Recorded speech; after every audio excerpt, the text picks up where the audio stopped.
C'est quoi la vision de la maternité dans notre société actuelle occidentale? Qu'est-ce que ça fait de vivre un accouchement dans ces conditions? Mais comment est-ce qu'on fait pour s'éveiller à une maternité plus consciente et plus sacrée? Et comment est-ce qu'on fait pour récupérer notre puissance? C'est ce que j'ai décidé d'aborder aujourd'hui dans ce deuxième épisode de podcast. Hello, je suis contente de vous retrouver aujourd'hui avec cette fois un micro qui fonctionne apparemment. Donc j'espère pour vous que l'écoute sera plus agréable que l'incident de la dernière fois, de ce premier épisode. En même temps, j'apprends.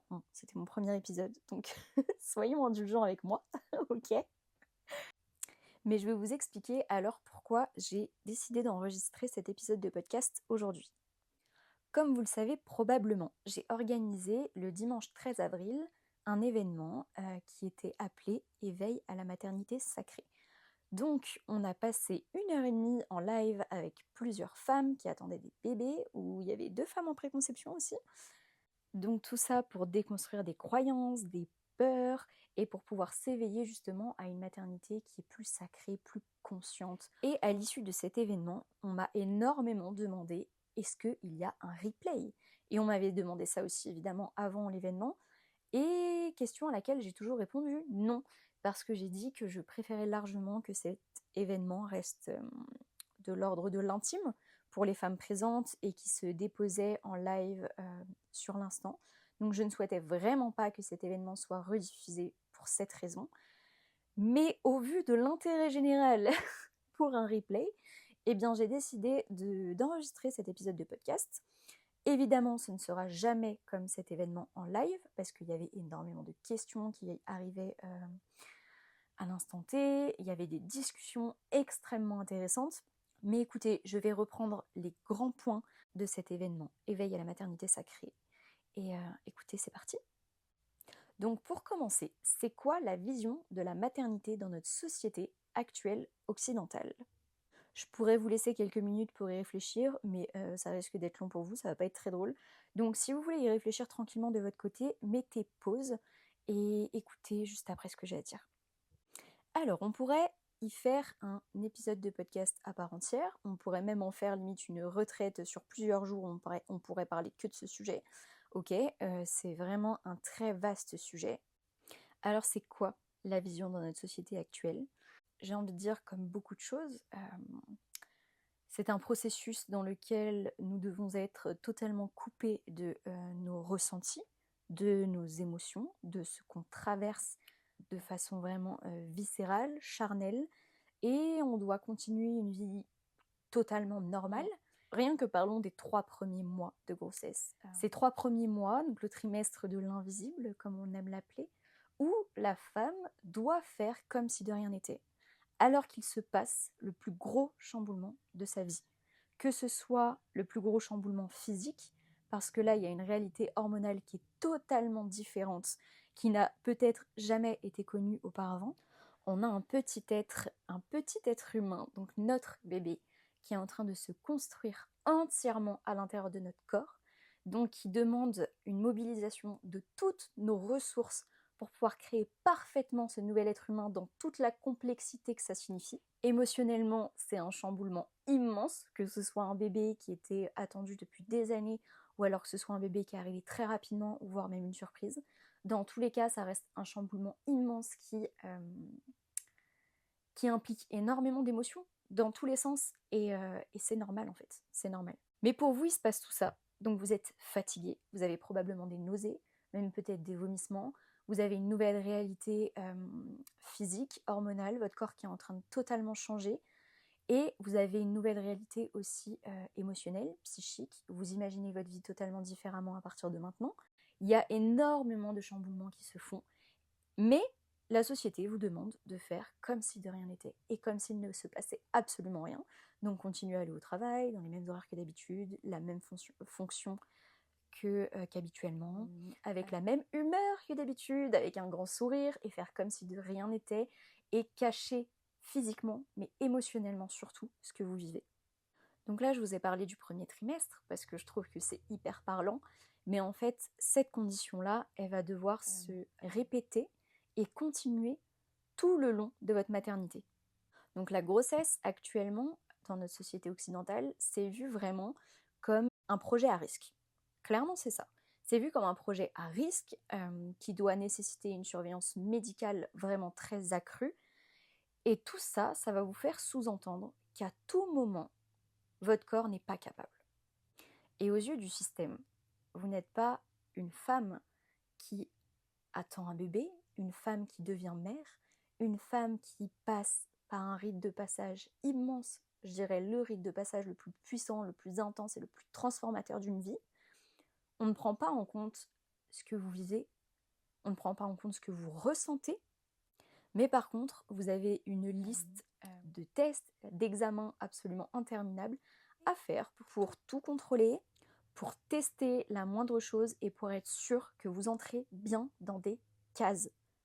Vous devenez juste une patiente qui est presque comme une boîte à bébé et dans lequel vous êtes presque capable de mettre en danger votre bébé, au lieu de le voir plutôt comme un espace sacré qui est capable de créer et de donner la vie.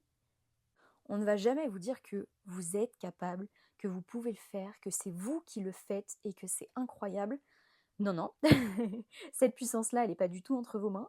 Donc on va faire beaucoup plus confiance aux machines et aux avis extérieurs et aux personnes plus sachantes que vous, évidemment, au lieu de vous apprendre justement à revenir à l'intérieur de vous, à vous faire confiance, à faire confiance à votre bébé et à apprendre ou à réapprendre justement à écouter votre intuition.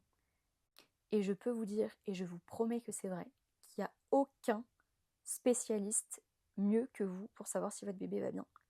Donc le meilleur spécialiste de votre grossesse ou le meilleur spécialiste de votre bébé, ça restera toujours vous.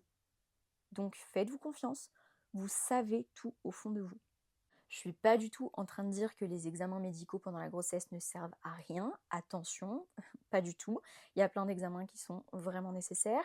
Ou alors quand on a des facteurs de risque vraiment importants pour telle ou telle pathologie, ou alors on a des symptômes, c'est totalement ok de faire des tests. Mais par contre, je pense que le curseur doit être remis à sa juste place et qu'on doit redonner du pouvoir entre les mains des femmes pour qu'elles se fassent confiance et qu'elles sachent que c'est elles qui sont en train de créer leur bébé et personne d'autre.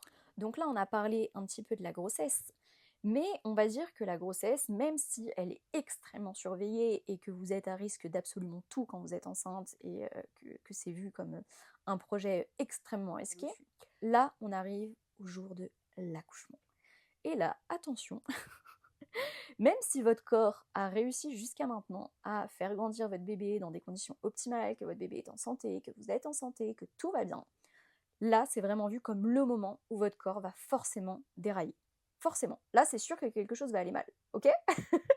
Et là, toute votre vie, vous avez entendu « Oh mon Dieu, l'accouchement, ça fait terriblement mal, c'est horrible, tu vas voir le jour où t'accoucheras, non, non, non, il vaut mieux être à l'hôpital parce que c'est trop dangereux d'accoucher ailleurs, l'hôpital c'est vraiment l'endroit le plus sécure, il faut que tu sois entouré de plein de médecins pour être sûr que tout aille bien, et puis dans tous les cas, t'es obligé d'accoucher avec une péridurale, c'est impossible de le faire sans, c'est trop horrible. » Et on te fait croire que si tu veux un accouchement le plus naturel, le plus physiologique possible, que c'est dangereux, et qu'il vaut mieux laisser les médecins faire, et il vaut mieux laisser ton corps entre les mains des autres, et décider du sort de ton bébé entre les mains des autres.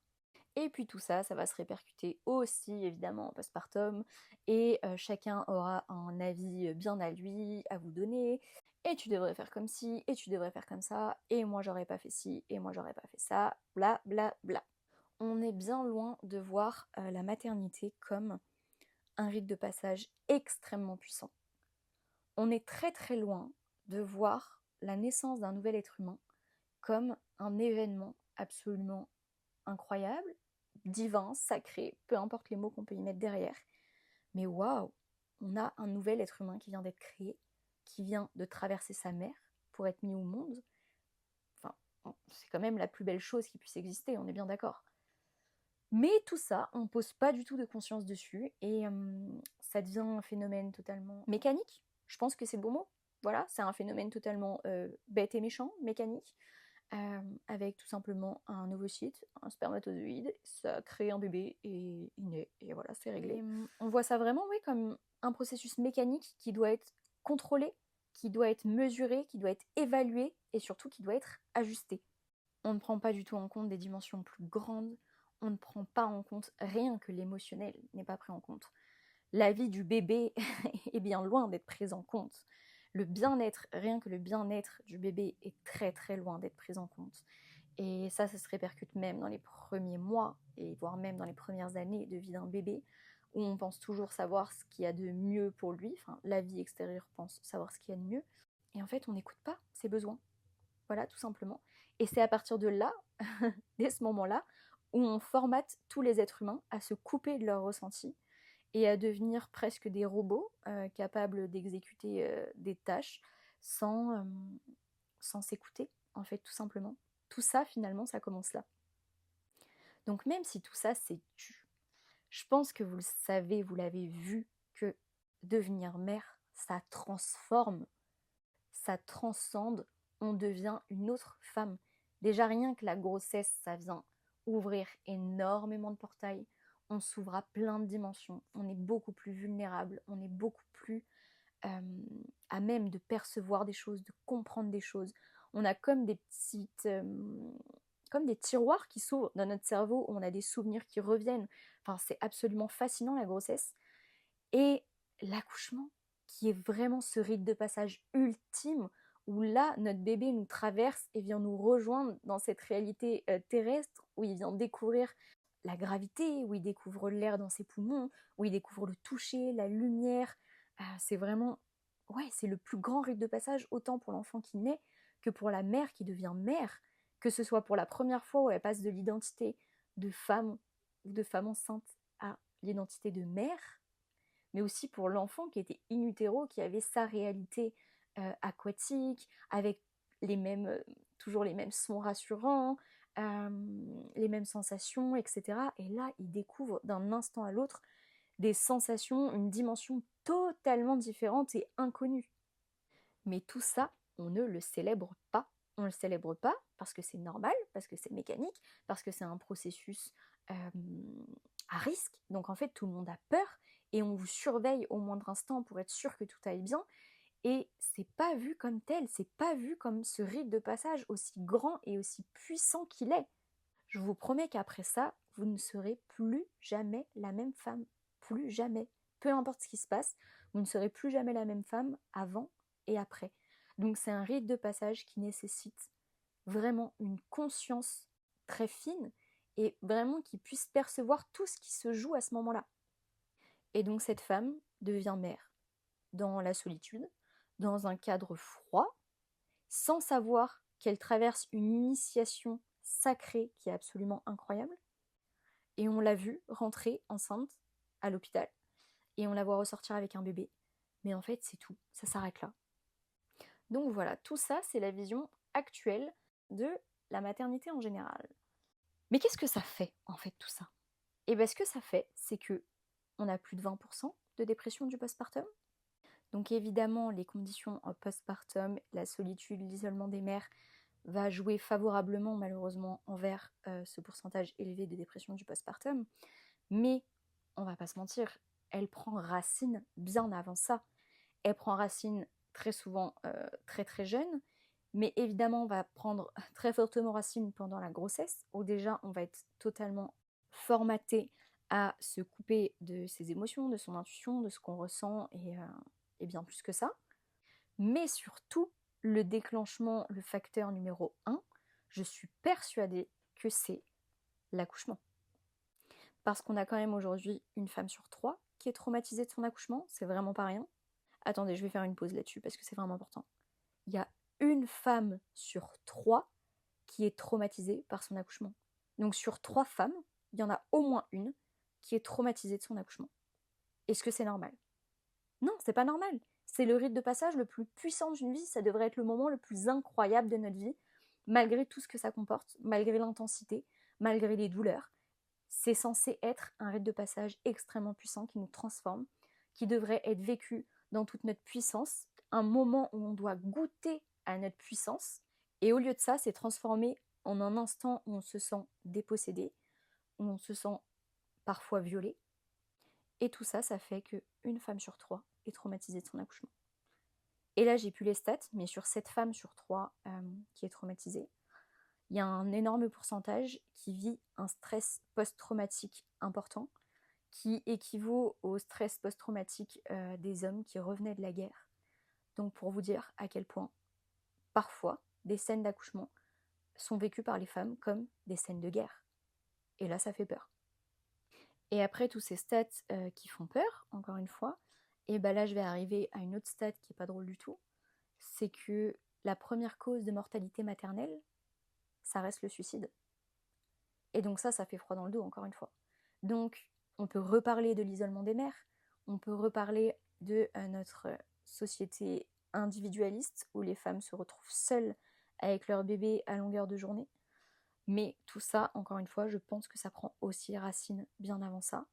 Donc c'est une généralité, voilà, toute cette vision autour de ce rite de passage qui est très puissant, qui est totalement invisibilisé, où on demande aux femmes de continuer leur vie comme si de rien n'était, de retourner travailler très très tôt, de se couper de leurs ressentis, de leurs émotions, de travailler comme avant. On pourra en parler longuement, mais il y a beaucoup de choses qui vont entrer en compte, et ce qui fait qu'on va se retrouver avec cette première cause de décès maternel. Et ça, c'est une cause de décès maternel qui est 100% évitable, si les conditions des mères étaient différentes. Donc ok, ça fait plus d'un quart d'heure que je vous lâche des choses vraiment pas drôles, mais qui sont nécessaires à comprendre, et il faut passer par là pour réussir à déconstruire plein de choses, et que vraiment vous compreniez le système dans lequel on vit. Alors un système qui apporte plein de belles choses, on est d'accord, on ne va pas cracher sur tout, mais malheureusement, ce rite de passage est invisibilisé. Et si vous m'écoutez, c'est que je pense que vous ne voulez pas vivre ça. Et vous savez que c'est possible de le vivre autrement. C'est possible, même bien au contraire, de récupérer votre pouvoir à ce moment-là, de goûter à votre puissance et de vraiment vous découvrir à travers cet énorme rite de passage qu'est la grossesse, l'enfantement et votre nouvelle réalité de mère, donc on pourrait dire la maternité. Alors, c'est quoi la recette magique? Qu'est-ce qu'il nous faut pour goûter à cette puissance? Là, on ne va pas parler d'un accouchement parfait, où tout se passe bien, où tout se déroule bien, ou d'un accouchement 100% physiologique. Non, c'est pas ça que j'ai envie de vous parler. Même si dans les stats, on est d'accord, par exemple, les femmes qui accouchent à domicile, elles ont un taux de satisfaction qui est vraiment incroyable et qui explose les scores. Donc je pense quand même que c'est plus facile de toucher à ça dans ces conditions, mais on peut vivre un accouchement en puissance dans n'importe quelle condition. Même si la plupart des femmes qui m'écoutent ici, je pense que vous souhaitez vivre un accouchement physiologique, on va vraiment partir du principe que là, on veut toucher à notre puissance, peu importe les conditions. Donc pour moi, ça commence le plus tôt possible. Donc les femmes qui viennent me voir en préconception, bravo à vous, vraiment bravo à vous. Mais ça peut commencer aussi pendant la grossesse. Le plus tôt possible également, c'est le mieux, on va pas se mentir. Mais ça va être déjà de réussir à devenir cette femme qui se fait confiance, qui arrive à se connecter à elle-même, qui arrive à faire confiance à son intuition, celle qui va faire confiance à son bébé, celle qui va demander des réponses à son bébé dans ses rêves, celle qui va se poser des questions à son corps et voir comment son corps réagit, si c'est une sensation d'ouverture ou une sensation de fermeture. Tout ça, ça va être des façons de revenir à soi et de se reconnecter à soi, et là en l'occurrence aussi à son bébé, pour réussir à vous faire confiance et à savoir ce qui est juste pour vous. Le système actuel, ce ne sont que des protocoles, ok, des protocoles pour que vous rentriez dans des cases comme absolument tout le monde. Sauf que vous n'êtes pas tout le monde, on est d'accord. Personne n'est pareil, chacune a sa réalité, chacune a son vécu, chacune a son passé, chacune a sa personnalité. Donc vous pouvez avoir votre suivi, vous pouvez faire confiance, vous pouvez faire tous les examens qui vous semblent nécessaires, mais ne remettez jamais votre pouvoir entre les mains de quelqu'un d'autre. Donc si vous faites un examen, sachez pourquoi vous faites cet examen et dites un grand oui. Oui, je veux faire cet examen pour telle raison. Mais aussi vous pouvez dire non, je ne veux pas faire cet examen pour telle raison, ou je ne veux pas accepter cet acte médical pour telle raison. Et ça doit rester votre choix. Et à aucun moment on ne doit vous obliger à faire quoi que ce soit, à aucun moment on doit vous dire que c'est obligatoire, parce que c'est faux. Rien, rien, rien, jamais n'est obligatoire. Vous avez la loi Kouchner qui est de votre côté et qui dit qu'aucun acte ne doit être réalisé sans le consentement du patient. Et dans cette situation, vous êtes le patient. Donc, renseignez-vous, comprenez, apprenez et faites vos choix en conscience. Et surtout, faites confiance en votre intuition. Personne ne saura jamais mieux que vous de quoi vous avez besoin, qu'est-ce qui est juste pour vous, de quoi vous avez besoin, de quoi votre bébé a besoin. Ça, c'est vous la spécialiste et c'est vous qui devez le savoir. Donc ça, vous l'aurez compris, ça se joue pendant la grossesse. Donc là, c'est un entraînement pendant la grossesse. Et là, on a un énorme pic pour le jour de l'enfantement. Donc exactement la même chose. Je ne vais pas tout vous répéter, mais c'est vous qui décidez à chaque instant de quoi vous avez besoin et de quoi vous avez envie. Il n'y a jamais rien qui n'est obligatoire. Mais alors tout ça, ça va se répercuter en postpartum. Donc ça veut dire que si vous avez vécu votre accouchement, vous avez vraiment eu la sensation de toucher à votre puissance, que c'est vous qui avez enfanté votre bébé, vraiment avec cette sensation de c'est moi qui l'ai fait, et bien ça va se répercuter en postpartum. Et vous allez devenir la mère de cet enfant, la mère qui sait, la mère qui est capable, la mère qui comprend son bébé et qui sait de quoi son bébé a besoin. Mais par contre, si inversement, vous n'avez pas pu toucher à ça, voire vous êtes traumatisé de votre accouchement, ou vous êtes dans un récit où vous vous dites « heureusement que mon médecin était là, sinon je serais morte, sinon mon bébé serait mort ». Alors attention, petit disclaimer, ça peut arriver dans de très rares cas où on a réellement besoin de la médecine, et là on dit un grand merci à la science et à la médecine moderne, mais ça c'est vraiment un tout mini pourcentage, ok ? Sinon, la plupart du temps, les urgences ne vont être que le résultat d'une médicalisation qui va entraîner une surmédicalisation et qui va se finir en urgence. Mais si vous vous êtes senti dépossédé de votre pouvoir pendant votre accouchement, eh bien ça aussi, ça va se répercuter en postpartum. Et vous allez avoir du mal, dans la majorité des cas, à incarner pleinement ce rôle de mère. Donc ça va avoir des conséquences vraiment désastreuses sur votre confiance en tant que mère, sur votre sensation d'être capable.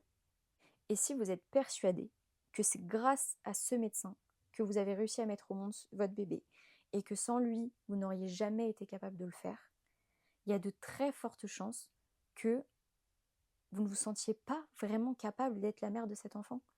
Alors ça, c'est pas 100% du temps, d'accord ? Mais c'est quand même une grande majorité du temps où on va avoir du mal à incarner pleinement ce rôle. Donc vous n'allez pas vous faire confiance, vous allez toujours faire confiance à la vie extérieure, à demander aux autres qu'est-ce qu'ils en pensent, qu'est-ce qu'ils feraient eux à votre place. Et là, mon bébé, je sais pas ce qu'il veut, je comprends pas, j'arrive pas à comprendre, il a besoin de quoi, mais moi je suis nulle comme mère, je le comprends pas, etc. Et là, on va commencer à avoir ce genre de discours mental qui vont tourner en boucle.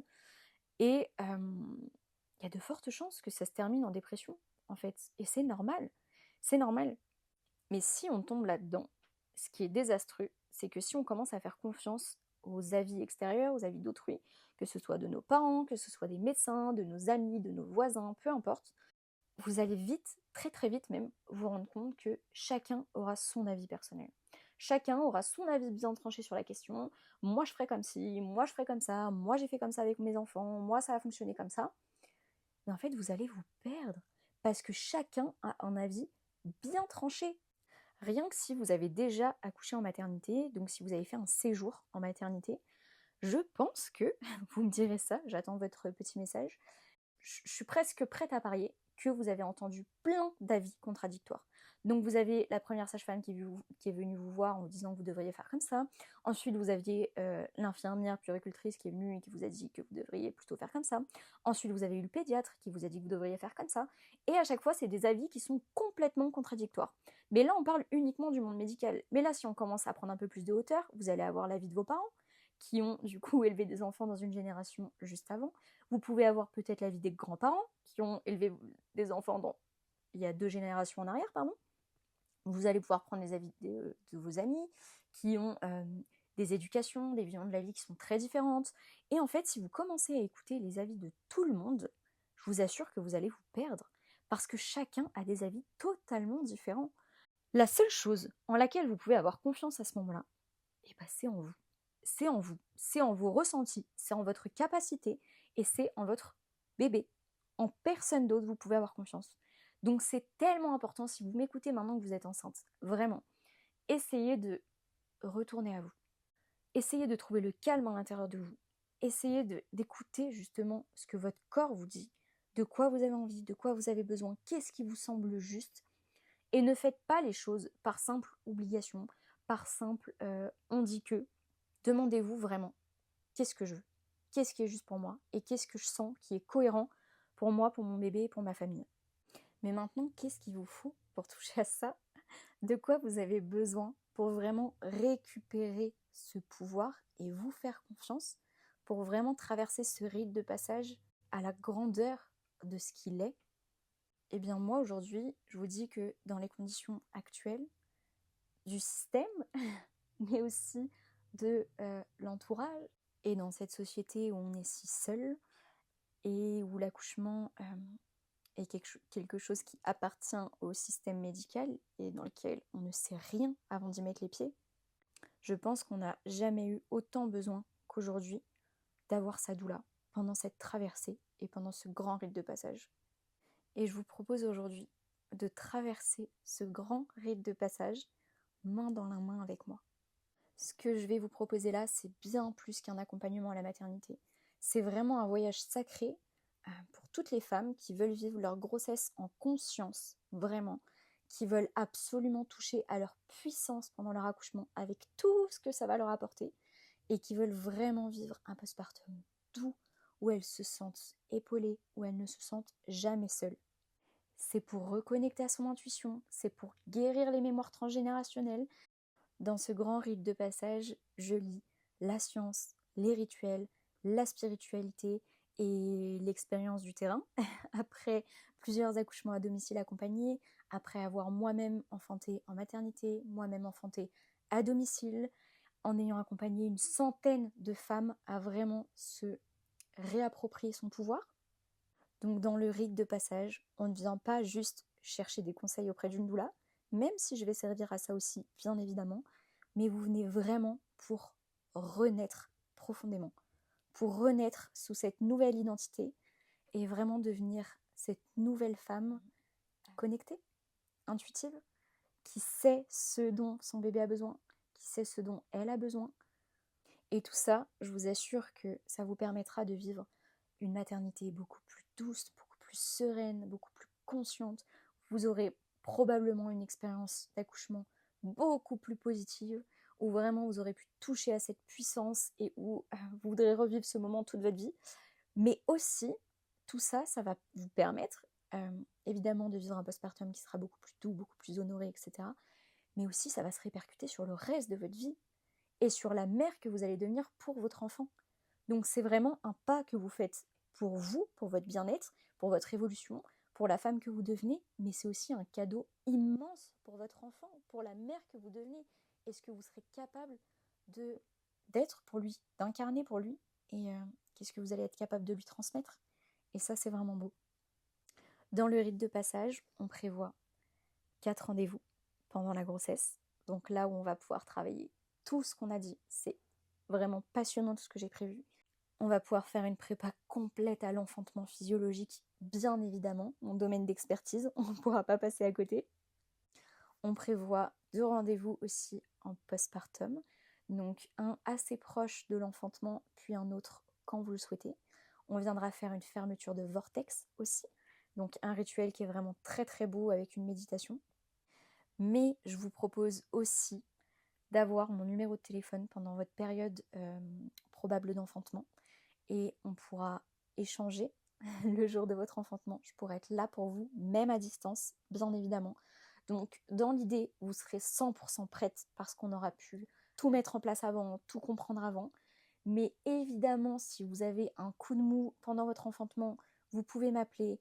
Moi, je vous connaîtrai à ce moment-là. Je saurai exactement quels mots pouvoir vous dire pour vous rebooster. Et le coparent pourra aussi évidemment me contacter si lui perd un petit peu pied à un moment donné ou s'il ne sait plus exactement comment prendre sa place, même si on aura vu ça aussi également avec le coparent en prénatal.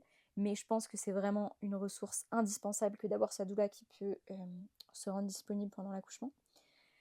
Mais aussi, pendant tout l'accompagnement, donc c'est-à-dire pendant la grossesse, pendant le postpartum, vous pouvez me contacter, m'envoyer un message dès que vous en avez le besoin. Et c'est presque comme si vous aviez votre doula dans votre poche. Donc je me rends vraiment disponible pour que vous puissiez traverser ce rite de passage le plus consciemment et le plus sereinement possible. Je serai vraiment là pour vous tenir la main et on fera ça ensemble. Et j'ai vraiment hâte de vous témoigner là-dedans. Et je sais que ça va être absolument magnifique. J'ai hâte de voir votre puissance se déployer et vraiment voir cette nouvelle femme beaucoup plus affirmée, beaucoup plus confiante, beaucoup plus consciente naître en même temps que son bébé. J'ai vraiment hâte de voir ça. Donc j'ouvre cette porte si ça résonne avec vous. Si vous sentez là dans votre corps, ce que je vous expliquais tout à l'heure, si vous sentez une ouverture, si vous sentez que dans votre cœur ça fait oui, et bien réservez un appel gratuit avec moi. On en discutera ensemble et on verra si c'est fait pour vous parce que c'est vraiment un engagement à deux. Donc moi je m'engage vraiment à être votre doula. Donc il faut que ce soit un oui réciproque, un oui pour moi, il faut que ce soit un oui pour vous. Et voilà. Donc réservez ce petit appel avec moi. Et je vais m'arrêter là pour cet épisode aujourd'hui. Donc je n'ai pas tout dit hein, par rapport à ce que je vous avais promis de refaire comme cet événement qui était éveil à la maternité sacrée. Il manque plein de choses, mais c'est cool. Comme ça, je vais pouvoir faire d'autres épisodes pour continuer, parce que là, ça fait déjà plus de 30 minutes que je papote. Donc voilà, à la prochaine. Écrivez-moi sur Instagram, ce sera avec grand plaisir pour savoir qu'est-ce qui en est ressorti de cet épisode, comment est-ce que vous êtes sentis, qu'est-ce qui est monté, et comme ça on échangera ensemble, j'ai hâte. Donc en attendant, je vous fais des très très gros bisous, et à tout bientôt.